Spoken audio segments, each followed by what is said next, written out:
ಸಾವರ್ಕರ್ ಅವರ ಹೆಸರಿಟ್ಟುಕೊಂಡು ವೀರ್ ಸಾವರ್ಕರ್ ಅವರ ಹೆಸರನ್ನು ಇಟ್ಟುಕೊಂಡು ಗಣೇಶ್ ಮಂಡಳಿ ಅವರು ಮುನ್ನುಗ್ತಿದ್ದಾರೆ, ಕೆಲಸ ಮಾಡ್ತಿದ್ದಾರೆ, ಸೇವಾ ಕಾರ್ಯಗಳನ್ನು ಮಾಡ್ತಿದ್ದಾರೆ. ಕಲ್ಪನೆ ಮಾಡ್ಕೊಳ್ಳಿ ಸಾವರ್ಕರ್ ಜೀವನ ಹೆಂಗಿತ್ತು ಅಂತೇಳಿ.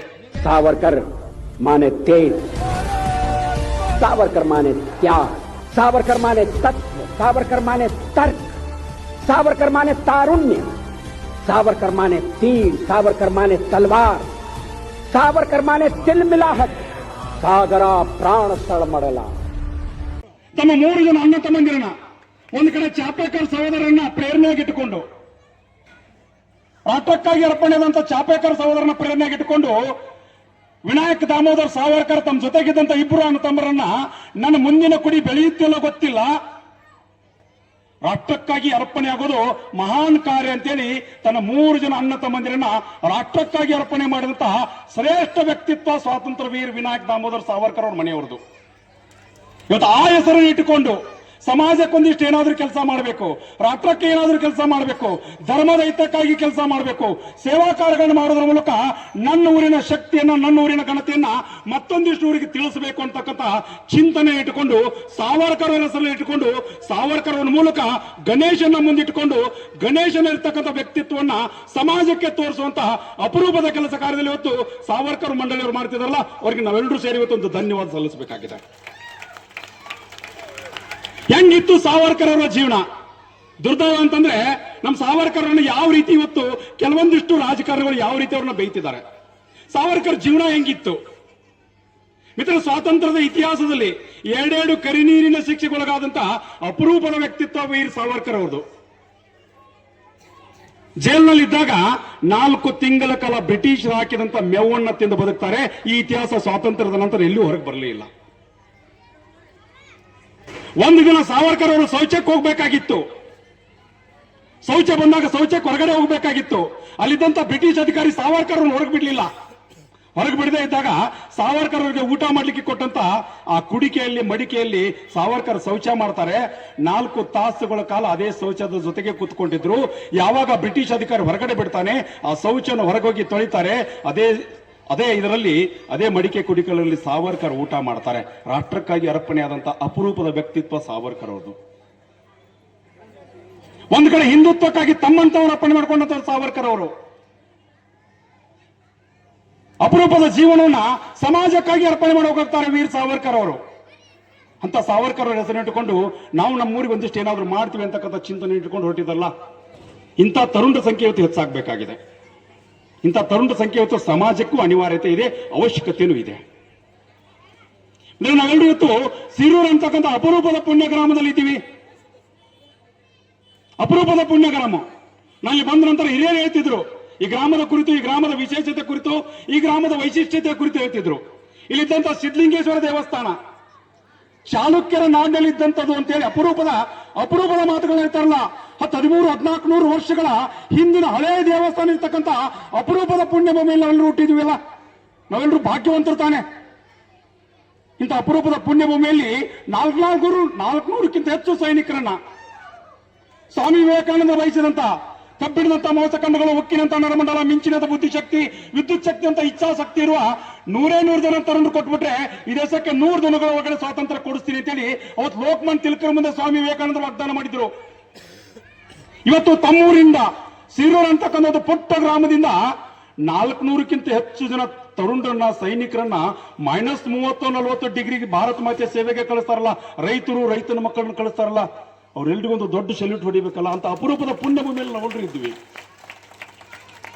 ಹಿರಿಯರು ಹೇಳ್ತಿದ್ರು ಆ ದೇವಸ್ಥಾನದ ವಿಶೇಷತೆ, ವೈಶಿಷ್ಟ್ಯತೆ ಹೆಂಗಿದೆ ಅಂದ್ರೆ, ಯುಗಾದಿಯ ದಿನ ಹಿಂದೂಗಳ ಹಬ್ಬ, ಪ್ರಥಮ ಹಿಂದೂಗಳ ಹೊಸ ವರ್ಷ ಯುಗಾದಿ ದಿನ ಸೂರ್ಯ ಕಿರಣಗಳ ಒಂದೊಂದು ಕಿರಣಗಳು ಆ ದೇವಸ್ಥಾನದ ಮೇಲೆ ಬೀಳುತ್ತಲ್ಲ. ಅಂತ ಅಪರೂಪವಾದಂತ ಪುಣ್ಯಭೂಮಿಯಲ್ಲಿ ನಾವು ಹುಟ್ಟಿದ್ವಿ. ನಮ್ಮ ಮನೆಯ ಮಕ್ಕಳಿಗೆ, ಇವತ್ತಿನ ಯುವ ಪೀಳಿಗೆಗೆ ಆ ದೇವಸ್ಥಾನಕ್ಕೆ ಕರ್ಕೊಂಡೋಗಿ ಆ ದೇವಸ್ಥಾನದ ಇತಿಹಾಸವನ್ನು ತಿಳಿಸುವಂತ ಪ್ರಯತ್ನ ಪ್ರತಿ ಮನೆಗಳಿಂದ ಆದಾಗ ಮಾತ್ರ ಧರ್ಮ ಜಾಗೃತಿ ಆಗ್ಲಿಕ್ಕೆ ಸಾಧ್ಯ ಇದೆ, ಧರ್ಮ ಜೀವಂತ ಇರ್ಲಿಕ್ಕೆ ಸಾಧ್ಯ ಇದೆ. ಆ ನಿಟ್ಟಿನಲ್ಲಿ ನಾವೆಲ್ಲರೂ ಪ್ರಯತ್ನ ಮಾಡಬೇಕಾಗಿದೆ. ಎಲ್ಲ ಒಂದು ಕಡೆ ನಮ್ಮ ಪೂರ್ವಜರು ಹೇಳ್ತಿದ್ರು ಬೆಳಿಗ್ಗೆ ತಕ್ಷಣ ಕರಾಕಳೆ ವಸ್ತಿ ಲಕ್ಷ್ಮೀ ಕರ ಮಧ್ಯೆ ಸರಸ್ವತಿ ಕರ ಮೂಲೆ ಸ್ಥಿತ ಗೌರಿ ಪ್ರಭಾತೆ ಕರದರ್ಶನಂ. ಇವತ್ತು ಎಲ್ಲಿ ಹೇಳ್ತಿದೀವಿ? ಎಷ್ಟು ಮನೆಗಳಲ್ಲಿ ಹೇಳ್ತೀವಿ? ಎಷ್ಟು ಮನೆಗಳಲ್ಲಿ ನಾವೇ ಹೇಳ್ತಾ ಇದ್ದೀವಿ? ಬೆಳಿಗ್ಗೆ ಎದ್ದ ತಕ್ಷಣ ಇನ್ನೂ ಹಾಸಿಗೆಯಲ್ಲಿರ್ತಾಗ ನಮ್ಮ ಪೂರ್ವಜರು ಹೇಳಿಕೊಟ್ಟಂತ ಅಪರೂಪದ ಆ ಸಂಗತಿಗಳನ್ನ ಇವತ್ತಿನ ಮನೆ ಮಕ್ಕಳಿಗೆ ಹೇಳ್ಬೇಕಲ್ಲ. ಎಲ್ಲೋ ಒಂದ್ ಕಡೆ ಮರಿತಾ ಇದ್ದೀವಿ. ಒಂದ್ ಕಡೆ ರೀಲ್ಸಿನ ಪ್ರಭಾವ, ಒಂದ್ ಕಡೆ ಮೊಬೈಲ್ನ ಪ್ರಭಾವ, ಮತ್ತೊಂದು ಕಡೆ ಟಿವಿಯ ಪ್ರಭಾವದಿಂದ ಎಲ್ಲೋ ಒಂದ್ ಕಡೆ ನಮ್ಮತನವನ್ನ ನಾವು ಕಳ್ಕೊಳ್ತಾ ಇದ್ದೀವಿ. ಬೆಳಗ್ಗೆ ಎದ್ದ ತಕ್ಷಣ ಇವತ್ತಿಗೂ ಕೂಡ ನಮ್ಮ ಮನೆಗಳಲ್ಲಿ ಇವತ್ತಿಗೂ ಕೂಡ ರೈತ ತನ್ನ ಭೂಮಿಯಲ್ಲಿ ಬಿತ್ತಿರಬೇಕಾದ್ರೆ, ಭೂಮಿಯಲ್ಲಿ ಬೆಳೀತಿರ್ಬೇಕಾದ್ರೆ, ಭೂಮಿಯಲ್ಲಿ ಬೆಳೆದಂತ ಬೆಳೆಯನ್ನು ತೆಗಿತಿರ್ಬೇಕಾದ್ರೆ ಪ್ರತಿ ಸಾರಿ ಭೂಮಿ ತಾಯಿಗೆ ನಮಸ್ಕಾರ ಮಾಡಿ ಒಳಗಡೆ ಹೋಗ್ತಾನೆ. ಕವಿ ಹೇಳ್ತಾನೆ ಒಂದ್ ಕಡೆ, ಸಮುದ್ರ ಹೆಸರೇ ದೇವಿ ಪರ್ವತಾಸ್ತನ ಮಂಡಲ ವಿಷ್ಣು ಪತ್ನಿ ನಮಸ್ತುಭ್ಯಂ ಪಾದಸ್ಪರ್ಶಂ ಕ್ಷಮಸ್ವಮೆ. ತಾಯಿ ಬೆಳಗ್ಗೆ ಎದ್ದ ತಕ್ಷಣ ನಿನ್ ಮೇಲೆ ನಡೀತೀನಿ, ಒದಿತೀನಿ, ನಿನ್ ಮೇಲೆ ಎಲ್ಲವೂ ಮಾಡ್ತೀನಿ ತಾಯಿ, ಒಂದು ಸಾರಿ ದಿನನಿತ್ಯ ನನ್ನ ಕ್ಷಮಿಸ್ಬಿಡು ಅಂತೇಳಿ ಯಾವತ್ತಾದ್ರೂ ನಮ್ಮ ಮನೆ ಮಕ್ಕಳಿಗೆ ಭೂಮಿ ತಾಯಿಗೆ ನಮಸ್ಕಾರ ಮಾಡೋದನ್ನ ಕಲಿಸಿದ್ದೀವ ಮಿತ್ರ? ಇವತ್ತು ಆ ಕೆಲಸ ಆಗ್ಬೇಕಾಗಿದೆ.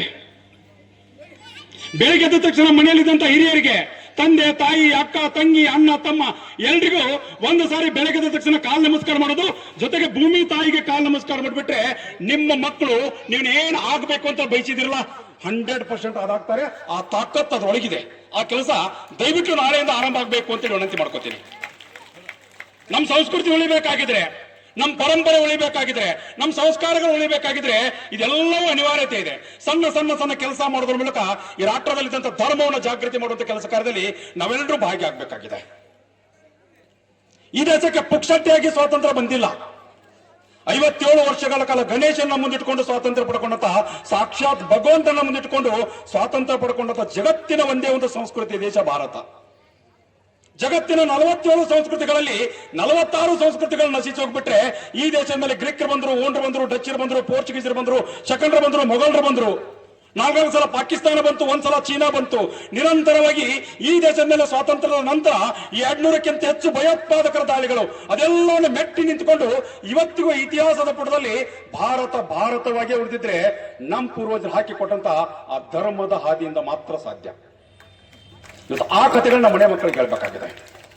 ಕಲ್ಪನೆ ಮಾಡ್ಕೊಳ್ಳಿ, 7 ವರ್ಷದ ಫತೇಹ್ ಸಿಂಗ್, 9 ವರ್ಷದ ಜೋರಾವರ್ ಸಿಂಗ್, 12 ವರ್ಷದ ಬಾಜಿರಾವತ್, 12 ವರ್ಷದ ಸುಕುಮಾರ್, 12 ವರ್ಷದ ಹರೀಶ್ ಕುಮಾರ್, 12 ವರ್ಷದ ಘನ್ಶ್ಯಾಮ್, 12 ವರ್ಷದ ಧನ್ಸುಖ್, 13 ವರ್ಷದ ಹುಬ್ಬಳ್ಳಿ ನಾರಾಯಣ ಮಹಾದೇವ್ ಡೋನಿ, 16 ವರ್ಷದ ಕರ್ತಾರ್ ಸಿಂಗ್ ಸಲಾಬ್, 18 ವರ್ಷದ ಕುದಿರಾಮ್ ಬೋಸ್, 19 ವರ್ಷದ ಸುರ್ಪುರದ ರಾಜ ವೆಂಕಟಪ್ಪ ನಾಯಕ್, 19 ವರ್ಷದ ಅನಂತ ಕನೇರೆ, 21, 22 ವರ್ಷದ ಭಗತ್ ಸಿಂಗ್, ರಾಜ್ಗುರು ಸುಖದೇವರು, ಜಯದೇವ್, ಜಯಗೋಪಾಲ್, ಭಗವತಿ ಚರಣ್ ವೋರಾ, ಪ್ರೀತಿಲತಾ ವಡ್ಡೇದಾರ್, ಕರ್ನಾಟಕದ ಭಗತ್ ಸಿಂಗ್, ಮಹಾದೇವಪ್ಪ, ಮೈಲಾರ್ ಮಹಾದೇವಪ್ಪ, ಗಂಡ ಹೆಂಡತಿಯರು ಸೇರಿ ಇಬ್ರು ಸೇರಿ ರಾಷ್ಟ್ರಕ್ಕಾಗಿ ಅರ್ಪಣೆ ಆಗ್ತಾರಲ್ಲ, ಯಾವತ್ತವ್ರ ಮನೆ ಮಕ್ಕಳಿಗೆ ಆ ಕಥೆಗಳನ್ನ ಹೇಳುವಂತ ಪ್ರಯತ್ನವನ್ನು ಮಾಡಿದೀವ?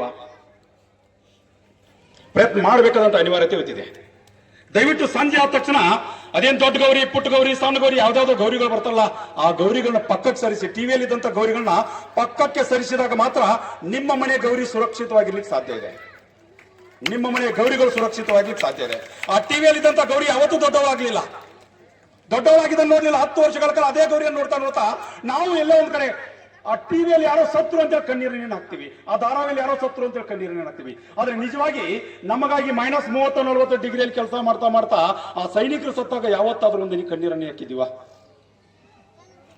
ಇವತ್ತು ಒಂದೇ ಮಾತ್ರ ಬಂದು 150 ವರ್ಷ ಆಯ್ತು. ಕಾರ್ಯಕ್ರಮ ಮುಂಚೆ ಕಾರ್ಯಕ್ರಮ ಆರಂಭವನ್ನು ಒಂದೇ ಮಾತ್ರದಿಂದ ಮಾಡಿದ್ರು. ಕವಿ ಬಂಕಿಮರು 1875 ಸಂದರ್ಭದಲ್ಲಿ ಒಂದೇ ಮಾತ್ರ ಬರೀತಿರ್ಬೇಕಾದ್ರೆ ಅವ್ರು ಇಡೀ ಒಂದೇ ಮಾತ್ರ ತುಂಬಾ ತಾಯಿಯನ್ನು ವರ್ಣನೆ ಮಾಡ್ತಾರೆ, ತಾಯಿ ಭಾರತಿಯನ್ನು ವರ್ಣನೆ ಮಾಡ್ತಾರೆ. ಪ್ರತಿ ಹಂತದಲ್ಲಿ ತಾಯಿಯನ್ನು ಕಾಣ್ತಾರೆ. ಸುಜಲಾಂ ಸುಫಲಾಂ ಮಾತರಂ ಸಸ್ಯ ಶ್ಯಾಮಲಾಂ ಮಾತರಂ.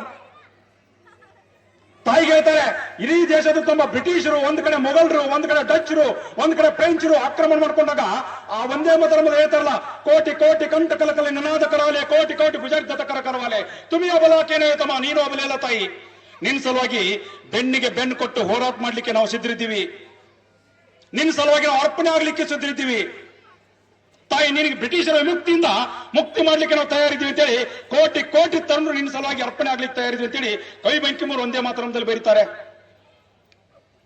ಈ ದೇಶದ ತಾಯಿಯನ್ನು ಯಾವ ರೀತಿ ವರ್ಣನೆ ಮಾಡಿದ್ರು? ತುಮಿ ದುರ್ಗಾದ ಶಪ್ರ ಹರಣಧಾರಿಣಿ, ಕಮಲ ಕಮಲದಳ ವಿಹಾರಿಣಿ. ಏನು ಅದ್ಭುತವಾದಂತ ಕಲ್ಪನೆಯನ್ನು ಕವಿ ಬಂಕಿಮರು ಕೊಡ್ತಾರೆ. ಅದೇ ಒಂದೇ ಮಾತರಂದ ಕೊನೆಯ ಸಾಲಿನಲ್ಲಿ ಭರಣಿಂ ಧರಣಿಂ ಮಾತರಂ. ಭರಣಿಗೂ ಮತ್ತು ಧರಣಿಗೂ, ಆಕಾಶಕ್ಕೂ ಮತ್ತು ಭೂಮಿಗೂ ತಾಯಿ ಎಂದಂತ ಜಗತ್ತಿನ ಶ್ರೇಷ್ಠ ಸಂಸ್ಕೃತಿಯಲ್ಲಿ ನಾವೆಲ್ಲರೂ ಹುಟ್ಟಿದ್ದೀವಿ. ಪ್ರತಿ ಹಂತದಲ್ಲೂ ತಾಯಿಯನ್ನು ಕಂಡಿದ್ದೀವಿ, ಪ್ರತಿ ಹಂತದಲ್ಲೂ ತಾಯಿಯನ್ನು ಕಂಡಿದ್ದೀವಿ. ಆ ಕಾರಣಕ್ಕಾಗಿ ಒಂದು ಕಡೆ ಕವಿ ಹೇಳ್ತಾನೆ, ಆಯಿ ಜಗದಂಬ ಮದಂಬ ಕದಂಬ ವನಪುರವಾಸಿನಿ ಆಸರತೆ, ಶಿಖರ ಶಿರೋಮಣಿ ತುಂಗ ಹಿಮಾಲಯ ಶೃಂಗ ನಿಜಾಲಯ ಮಧ್ಯಗತೆ ಮಧು ಮಧುರೆ ಮಧು ಕೈಟ ಭಗಂಜಿನಿ ಕೈಟ ಭವಂಜಿನಿ ರಾಸರತೆ ಜಯ ಜಯ ಹೇ ಮಹಿಷಾಸುರ ಮರ್ದಿನಿ ರಮ್ಯ ಕಪರ್ದಿನಿ ಶೈಲಸುತೆ ರಮ್ಯ ಕಪರ್ದಿನಿ ಶೈಲಸುತೆ ಏನು ಅದ್ಭುತವಾದಂತ ಕಲ್ಪನೆ ಕೊಡ್ತಾರೆ. ಪ್ರತಿ ಹಂತದಲ್ಲೂ ತಾಯಿಯನ್ನು ವರ್ಣನೆ ಮಾಡ್ತಾರೆ. ಭಾರತ್ ಕಿ ಹರ್ ಏಕ್ ನಾರಿ ಮಾ ದುರ್ಗಾ ಕಿ ಸಮಾನ ಅಂತ ಹೇಳ್ತಾರೆ. ಭಾರತ್ ಕಿ ಹರ್ ಏಕ್ ನಾರಿ ಮಾ ಜಗದಂಬ ಅಂತ ಹೇಳ್ತಾರೆ. ಭಾರತ್ ಕಿ ಹರ್ ಏಕ್ ನಾರಿ ಮಾ ಭಾರತಿ ಅಂತ ಹೇಳ್ತಾರಲ್ಲ, ಇವತ್ತು ಆ ಕಲ್ಪನೆ ನಮ್ಮ ಮನೆ ಮಕ್ಕಳು ಕೊಡಬೇಕಾಗಿದೆ.